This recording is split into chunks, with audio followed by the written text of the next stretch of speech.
Bismillahir Rahmanir Rahim. Alhamdulillah wa salatu wa salamu ala Sayyidina Rasulillah wa ala alihi wa sahbihi wa man wala. So the subject matter that we have left to discuss for this entire unit, today's lecture and tomorrow's lecture, is a nasakh, abrogation. There's a section on abrogation, and then there's an issue 19, that talks about something interesting. There's a dissenting opinion about the importance of abrogation, and then a conclusion.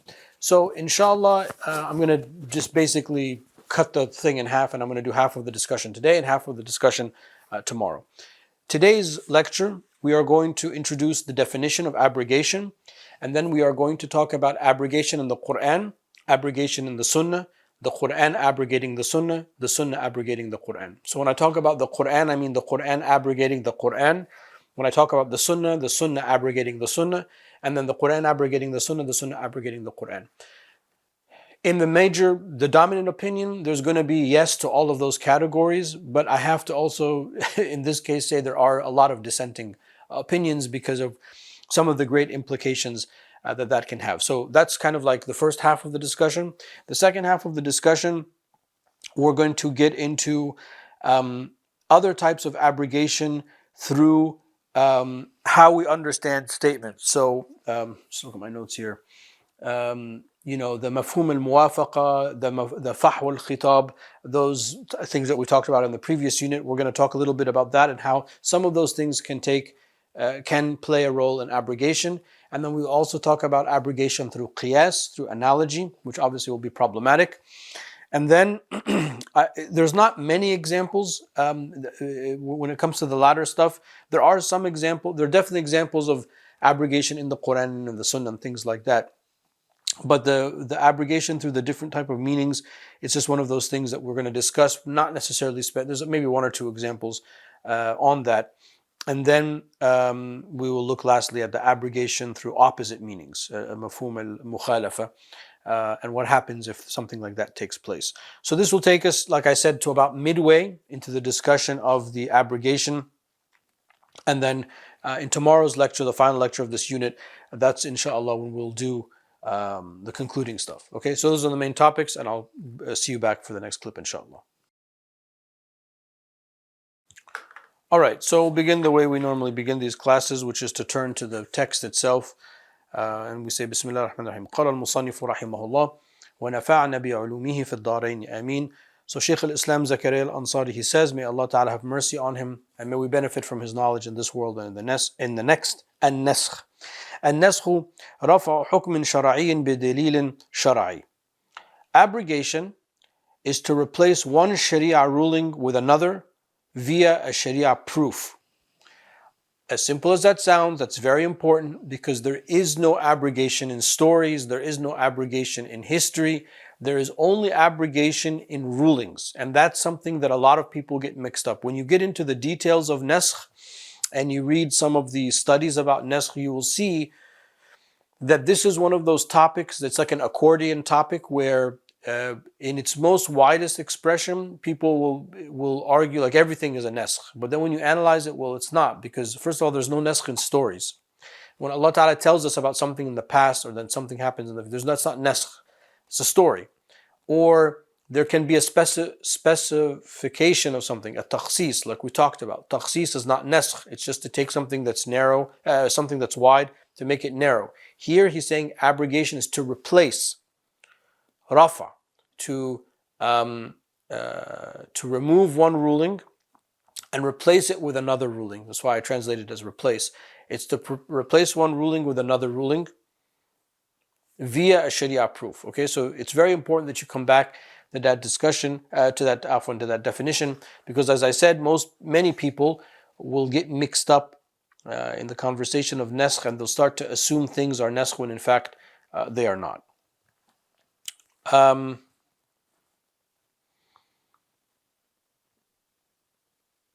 So, for example, we have something in the Sharia called al-bara'atul asliya, the primordial state of permissibility of things. So when something is on its default permissible because it's just natural, and then a ruling comes to give us a ruling about that, that is not called nasakh, because al-bara'atul asliya the primordial state of permissibility is not a ruling. It's just simply the primordial state of it. Things are just permissible until a dalil comes to show us that it's not, or it is, or to confirm that it is. So that's not called a nasakh, for example.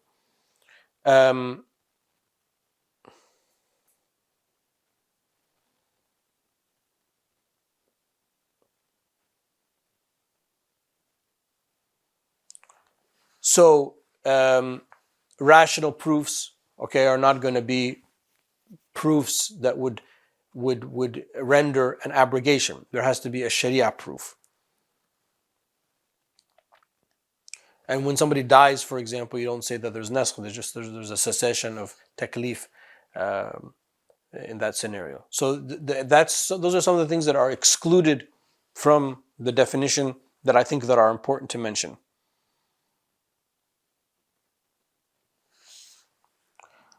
Okay, and then he says, rahimahullah, وَيَجُوزُ فِي الْأَصَحِّ نَسْخُ بَعْضِ الْقُرْآنِ. I lost my place. In the correct opinion, it is possible to abrogate part of the Quran. Part of the Quran, either in its rasm, in its orthography, or in its hukum, or its talawa, or its recitation. So there are traditions that show us that there was a verse that was revealed and then it was abrogated. So the verse itself is not in the Quran. Like the hadith that's narrated by Shafi'i radiallahu anhu, that Umar radiallahu anhu said, there was a verse, al-shaykhu wal-shaykha, meaning those older people who are married, إذا زنيا فرجموهما البتة, then this is the punishment for the zina in that case. So in that case, that rasm, that orthography is abrogated, so the verse is not there, but the hukum remains. That's the hukum in the sharia of that.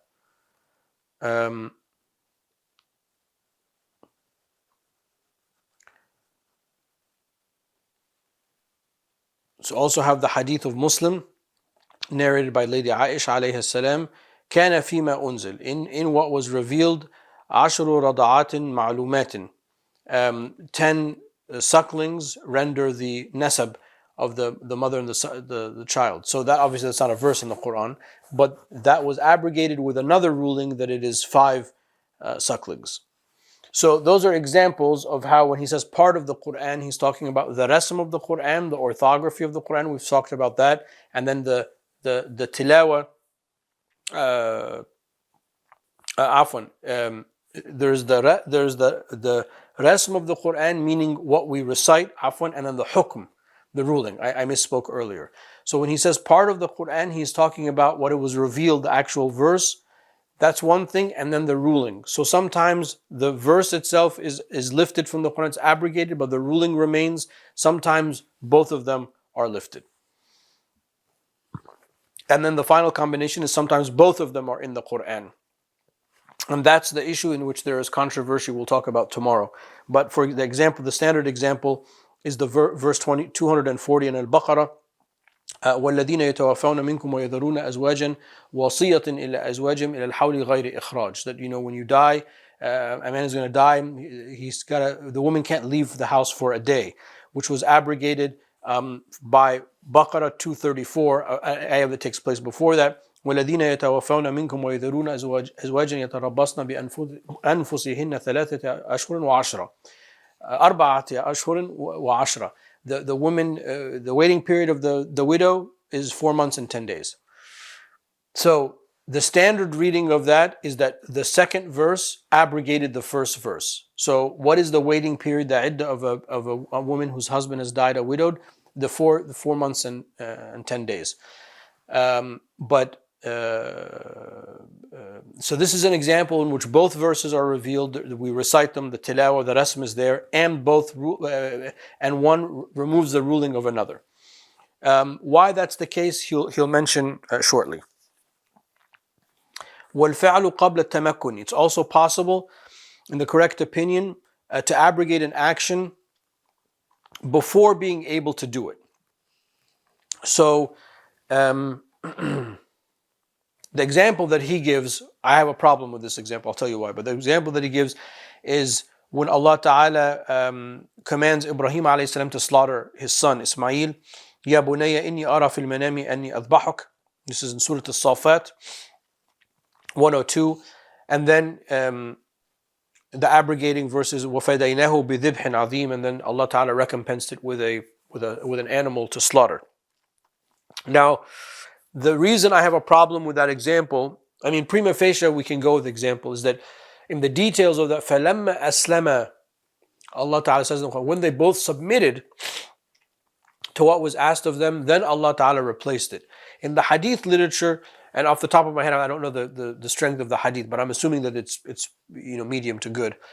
It's like a cup of coffee, medium or strong. But it's just that actually Ibrahim alayhi salam ran the knife across his son's neck, and then Ismail couldn't feel it, and he said, "Should ya Abi, should pull harder? I can't feel it." The reason I mention that, other than it's in the hadith literature, is we use this exact example, in Aqidah. When we talk about the ta'liqat suluhi, ta'liqat tanjizi, and one of the examples we say the knife doesn't cut if it wasn't not meant to cut, like the knife of Ibrahim alayhi salam. So I have a problem with that example. For that reason is that if you kind of get into the details, one would say he actually went through the act of sacrificing his son and it didn't happen. But the point of it, if you just take a couple steps back from the detail of it, the point of it is that it's permissible in the dominant opinion that Allah Ta'ala asks us to do something, and then the abrogation comes before we are asked to do it. And there are examples like that, like the fast of Ashura was a fard and then it became a sunnah, but before the next Ashura came, because then came the month of Ramadan. So there are other things in the sunnah that we can turn. I'm never going to argue with Shaykh al-Islam Zakaria al-Ansari. I just wanted to point out sometimes, that these examples, there could be better formed ones. But the point is that in the dominant opinion, as he says, or the correct opinion, it is possible to abrogate an action before it becomes possible, or before one does it. That would also be called a form of abrogation. I'm running out of time, so let me pick up the discussion exactly where we left off here in the next clip, inshallah. وَنَسْخُ السُنَّةِ بِالْقُرْآنِ. It is also possible to abrogate the sunnah by the Qur'an. It was haram to have intercourse with one's wife in the nights of Ramadan. That's from the sunnah, and then the Qur'an abrogates that. أُحِلَّ لَكُمْ لَيْلَةَ الصِّيَامِ الرَّفَثُ إِلَى نِسَائِكُمْ. So that's another famous example.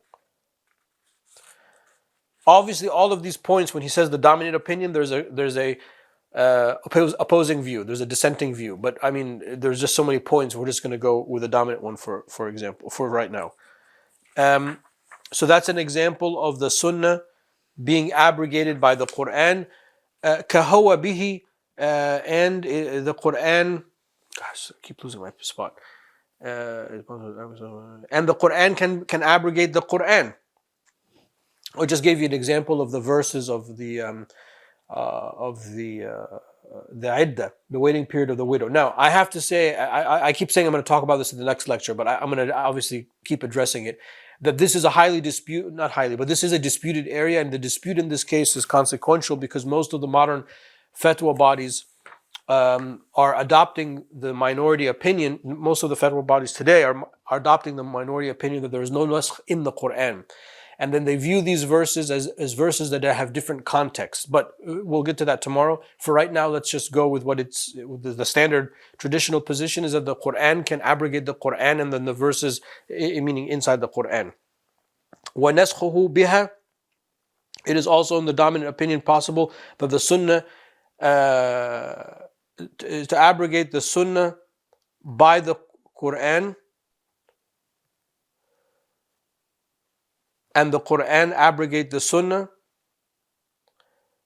and the sunnah can abrogate the Qur'an.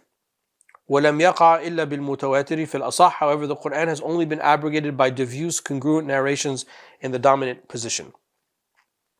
Okay, so the Qur'an being abrogated by the sunnah, which is obviously a different type of conversation, because most of the sunnah is not mutawatir. Only a few of the verses are mutawatir. I mean, like 150, maybe 200 maximum of the hadith are mutawatir. So there's obviously a dissenting view here. I'm trying to see the example that he gives.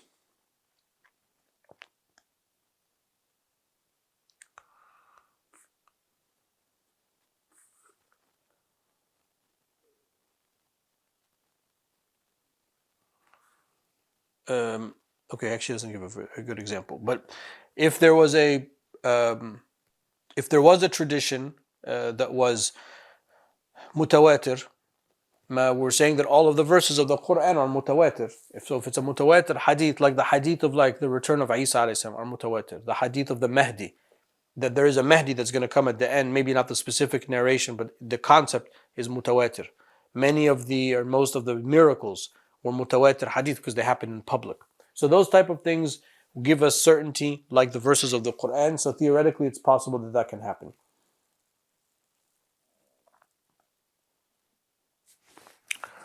وحيث وقع بالسنة فمعها قرآن عاضد لها.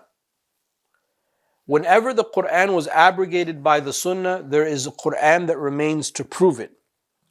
أو بالقرآن فمعه سنة. Or when the Sunnah is abrogated by the Quran, there is a Sunnah that remains to prove it. So that's important, that sometimes we forget when we talk about abrogation, because there's evidence. There's a remnant of that which was abrogated in the Quran and in the Sunnah.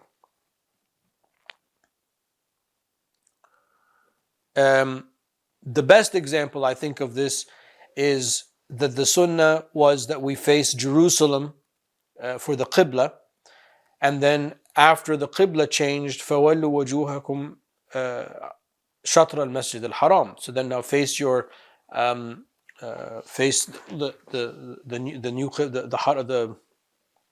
the Haram in Mecca.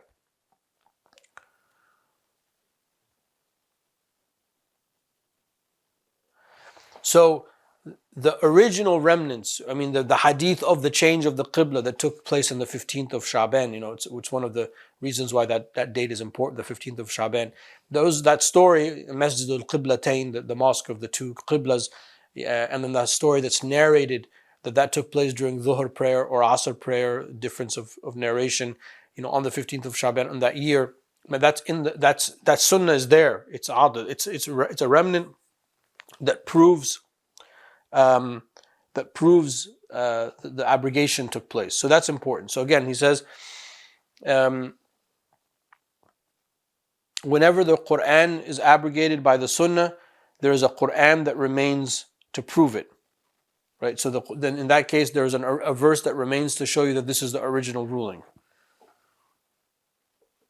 And then when the Sunnah is abrogated by the Quran, there is a Sunnah that remains to prove it. So in other words, what he's saying is that which is abrogated, the remnant of it will remain, so that you can, as a proof of that the abrogation took place. ونسخ القياس في زمن النبي صلى الله عليه وآله وسلم بنص أو قياس أجل. Okay, so he says, in the dominant opinion, it is possible to abrogate by analogy at the time of the Prophet ﷺ with a clear text or a strong form of analogy, or a stronger form of analogy.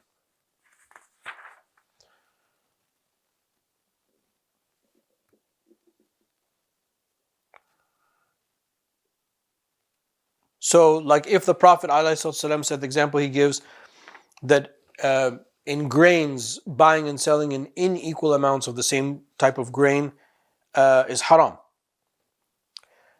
That you would use analogy to say, well, then also buying and selling in unequal amounts in rice is also haram.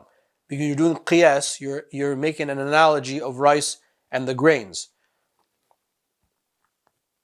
And then another text comes that the Prophet ﷺ says you can sell rice, these are made up examples he gives. You can sell rice in unequal amounts. So the first one, we are doing qiyas, we are doing analogy to derive another ruling. And then it's abrogated with another text, another hadith that would come. And all of this is obviously taking place at the time of the Prophet alayhi salatu wasalam.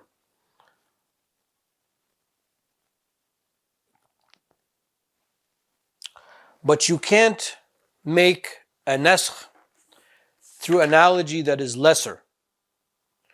So when we come to talk about analogy, we will come to see that there are different types of analogy, and with analogy there is like an embedded weakness in the process of analogy of qiyas. That's not the right word. Not that there's a weakness, there's a potential fear or danger in qiyas, because you have to find the illah, you have to find the ratio legis. And if you can't find the illah, or we have differences of opinion, me and you, or madhab A and madhab B have a difference of opinion about what the illah is, or something like that, then what's going on there? So there are different types. There's like a close qiyas and a far qiyas, like or low, medium, strong, So strong qiyas, like the one that we just did, okay, that makes sense. But if the qiyas is of a weaker kind, then it's too weak for it to be an agent to cause abrogation. That's what he's trying to say. I'm sorry for being so clunky. I was just kind of fishing for the words. So qiyas at the time of the Prophet ﷺ can abrogate if it's a strong qiyas, or there's another nas, obviously, that can take place at the time, fi zaman al-Nabi sallallahu alayhi wa sallam. If the qiyas is a stronger type than the text. Okay, the next thing that he's going to talk about, I'm running out of time, so I won't start it now, but the next thing that he's going to talk about is how we understand meanings, equal meanings, more than meanings, less than meaning, fahw al-khitab, lahn al-khitab, mafhum muwafaqa, mafhum mukhalafa, the things that we talked about in previous. We're going to talk about now what is the impact of those vis-a-vis the subject matter of abrogation of naskh. You have to bear with me, because this is one of those sections where the translation will be much longer than the actual text, so that the meaning can make sense. Okay, so I'll see you back for the next clip, inshallah. Okay, and then he says, وَنَسْخُ الْفَحْوَ دُونَ أَصْلِهِ إِن تَعَرَّضَ لِبِقَائِهِ وَعَكْسُهُ وَالنَّسْخُ بِهِ لَا نَسْخُ النَّصِّ بِالْقِيَاسِ. Okay, it sounds like it's very simple, but it's actually going to be quite complicated. So he says, rahimahullah, in the dominant opinion, it is possible to abrogate by meanings equal to spoken meanings, what we call mafhum al-muwafaqa, and understood meanings more than the spoken meanings, what we define as fahw al-khitab. So those two can abrogate the original text if the original text remains.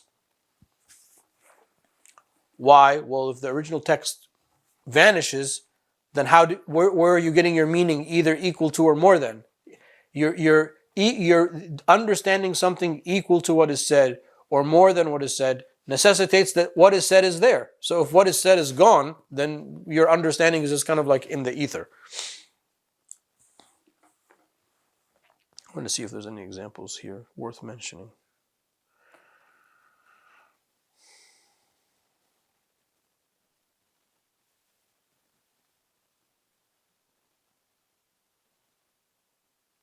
So, if somebody said, when we say وَلَا تَقُلْ لَهُمَا أُفٍّ, do not tell your parents uff or fi, or any of that, which we said is the text, right? It's the nas there, but we also understand that that's the minimal amount of harm. What's the fahw al-khitab? What's the meanings more than what is said? Well, any type of harm. So what's like one of the highest forms of harm, may Allah Ta'ala protect us from such a thing, is to strike your parents, to beat your parents. So that understanding, striking your parents, is a fahw al-khitab, it's a meaning more than. Now, let's say that becomes abrogated. That can become abrogated, but the original text will remain. because the original text is a text. It's not like something that's derived from the text. So, understood meanings that are equal to or more than can be abrogated. They can be abrogated if the original text remains. Let's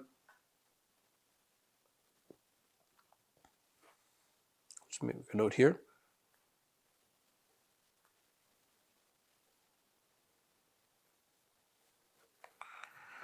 Okay, if the original text remains. And then he says, or if the understood meanings more than the spoken one, the fahw khitab, is abrogated, but the original text remains, which is the example that I gave of the generic example of the striking.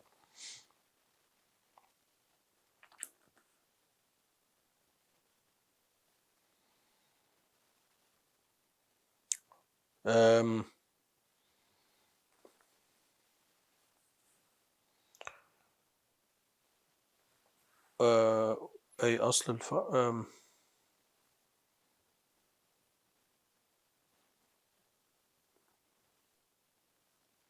okay.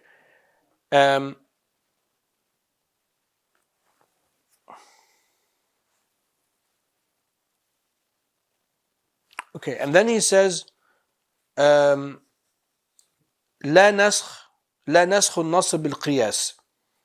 In the dominant opinion, there can be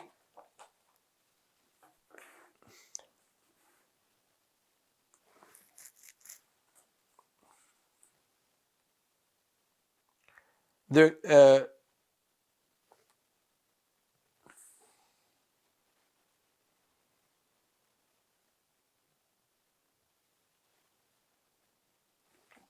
in the dominant opinion, there can be an abrogation by the fahw al-khitab, by the more than meaning, but there is no abrogation of the text by analogy. So, as we said, the naskh by analogy is something that could take place at the time of the Prophet with the parameters that we mentioned in the previous clip. Here, afterwards, which is all of us now, there is no. And the more than meaning can also provide abrogation. ويجوز نسخ المخالفة دون أصلها. There can be abrogation of opposite meanings, but not its original text. Sort of the same kind of conversation we just said, because the original text has to remain for the opposite meaning to have effect. Like the text, إنما الماء من الماء, water is from water, meaning, talking about the sexual act. And then you're saying the abrogating verse, or the abrogating text, إذا التقى الختانان فقد وجب الغسل. If the two circumcised organs, which is a Sharia expression to mean the sexual organs, if the sexual act takes place, if they touch, then you need to make ghusl to undo that. This is what's narrated in Tirmidhi.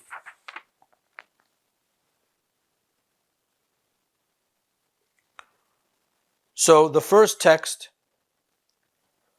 which would indicate that there is no janaba that occurs, that is abrogated, but the other text is not abrogated because it's the opposite meaning.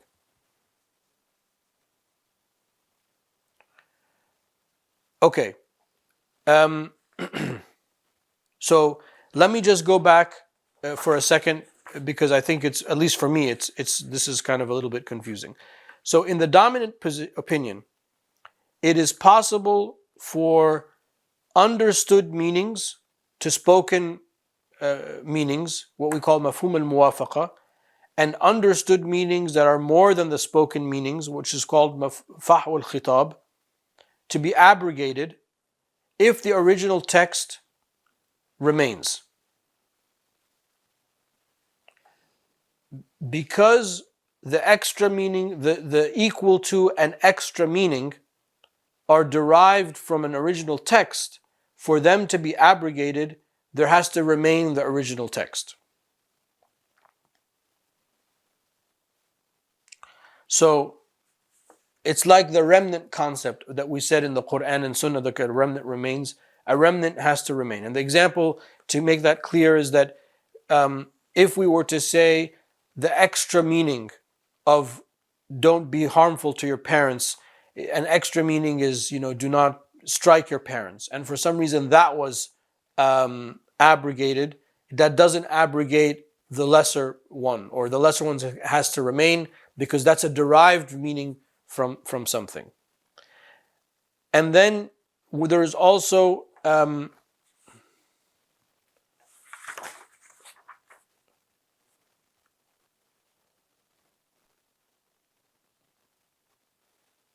no abrogation through qiyas.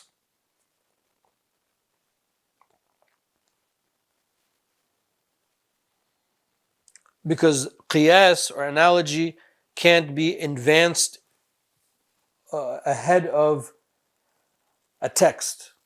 The text is the original. We're textual people, and literalist, in the sense that we look to the literal meanings unless we have to not look at the literal meanings. So there is no qiyas in that. And then the last thing that he says is وَلَا النَّسْخُ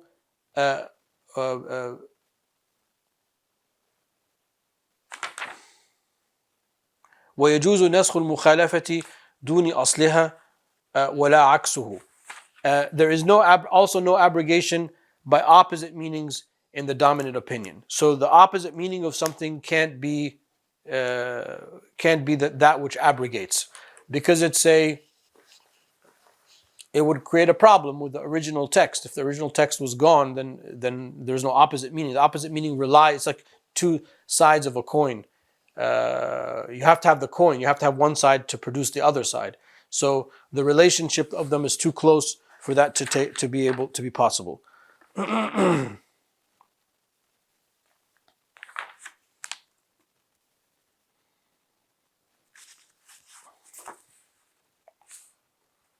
Okay, so we'll stop here. Allah Ta'ala a'la wa a'lam, wa sallallahu ala sayyidina wa maulana Muhammad wa ala alihi wa sahbihi wa sallam tasliman kathira, and we'll conclude all of this in the next lecture, inshallah. Conversation, al-nasakh. So we looked at the definition of abrogation, and we learned that abrogation is something that takes place in rulings, not in stories or some kind of informative statements. And it's to remove one Sharia ruling and replace it with another Sharia ruling based on a Sharia proof. So it's a technical definition, and you have to have all those components for it to be considered naskh. And the reason I emphasize that is that there can be some things that would look like naskh at quick glance, but then on analysis, they turn out not to be naskh, but something else. And then we looked at the naskh in the Quran, naskh in the Sunnah, naskh of the Quran to the Sunnah, and naskh of the Sunnah of the Quran.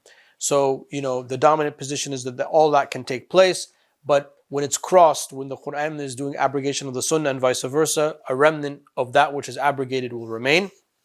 In the Quran, we said that verses can be abrogated, but the ruling remains. Verses and the rulings can be abrogated, or both verses can be in the Quran and one abrogates the other. And then, I guess sort of likewise for the Sunnah, with the differentiation that there's no Sunnah that's like lifted, like the text of it. And then we looked at that at the time of the Prophet ﷺ there can be abrogation through analogy. We also, I forgot to mention, we also looked at that you can abrogate before the act takes place. And we used the example of Sayyidina Ibrahim alayhi salam, and I kind of mentioned about that, my problems with that istidlal. But then, there are other examples like the fasting of Ashur and others that a ruling is made and then it's abrogated before the act actually took place. And then the last sort of part of the conversation we had was looking at the different types of understandings equal to or more than can be abrogated, but the original text has to remain. Then we looked at abrogation. There's no qiyas. Qiyas can't be an abrogator after the time of the Prophet ﷺ, that is, because it's going to advance analogy over the text, and that's problematic. And that we talked about the issues of abrogation with opposite meanings. So those are the main topics. We kind of just pause there, and then we'll pick it up inshallah in tomorrow's lecture, which will be the last lecture, which will wrap up this unit. Walhamdulillahi Rabbil Alameen.